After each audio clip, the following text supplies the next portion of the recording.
Okay, y'all, 3 guesses as to what time it is. Okay, 1 guess. Okay, you guessed it. It's fitness Q&A video time. The first question comes from Jennifer. She asks, what are the best snacks for in-between meals, especially ones that are high in fiber? Well, Jennifer, anything that is a whole, unprocessed food is going to make a good snack. So basically, your fruits, vegetables, even dried fruits are good. Veggies with hummus, veggies with guacamole.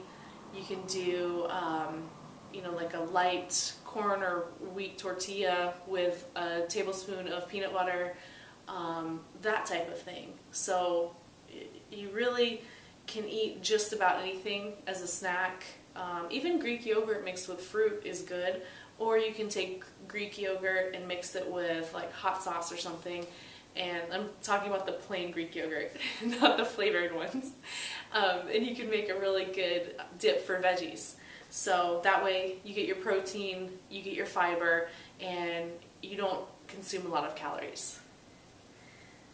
The next question comes from Bridget Nicole. She asks, what 1 or 2 things do you know now about the last 4 weeks of pre-competition that you wish you had known during pre-competition for your first 1 or 2 shows? Well, Bridget, the main thing that I have learned in the last few years is to stay pretty close to stage weight. So what you don't want to do is you don't want a roller coaster. You don't want to start with a 16-week prep, and that way you're not doing a ton of cardio, you're not stressing your body out. So just stay within 10 pounds of stage weight, and you'll also be happier that way. Nobody likes to, really blow up in the off season, and there's no reason for, girls especially to do figure to bulk.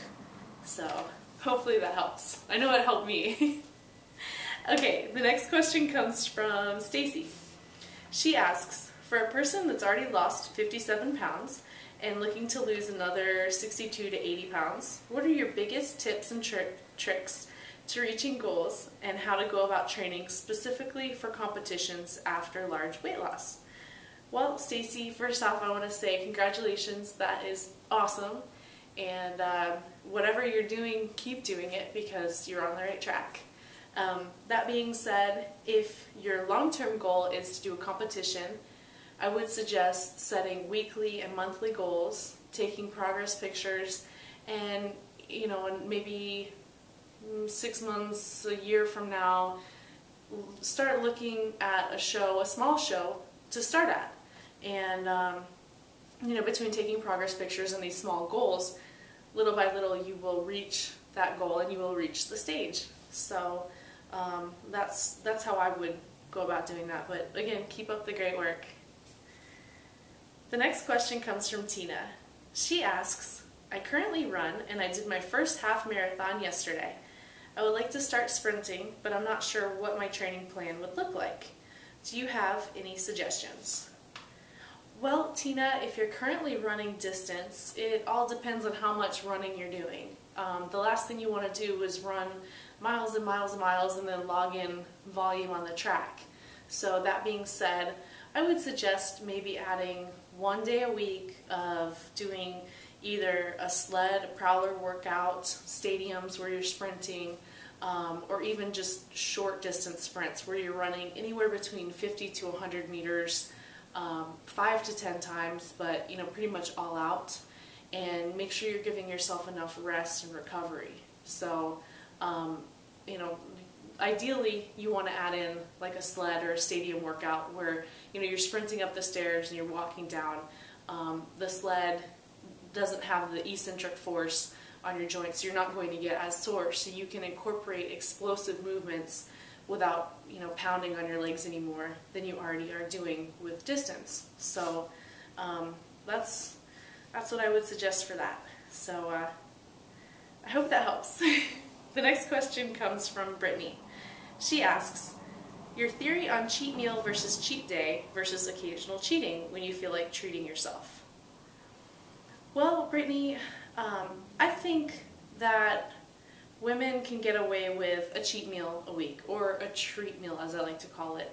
That being said, it's something that's maybe healthy, like a steak and potato, or even ice cream, or like sushi, or you know, something that at least has pizza, at least has some nutritional benefit to it. You know, you don't want to go out to Outback Steakhouse and get something deep fried and eat a bloomin' onion and then go to Cold Stone afterwards. That's just too much. I think, you know, having the occasional cheat day is even okay, as long as the diet is clean. But I don't think it's a good idea to ratchet down on the calories all week just so you can blow it in one day. You know, it's good to just practice moderation, and whenever I feel like I want to eat a treat, I have it. You know, so it's something that if you don't create that scarcity, you're not going to crave it. If something is not off limits, you're not going to want it. So, you know, that's how I sort of handle that. Okay, and the last question comes from Akbar. He says, "Hello baby, please chat me."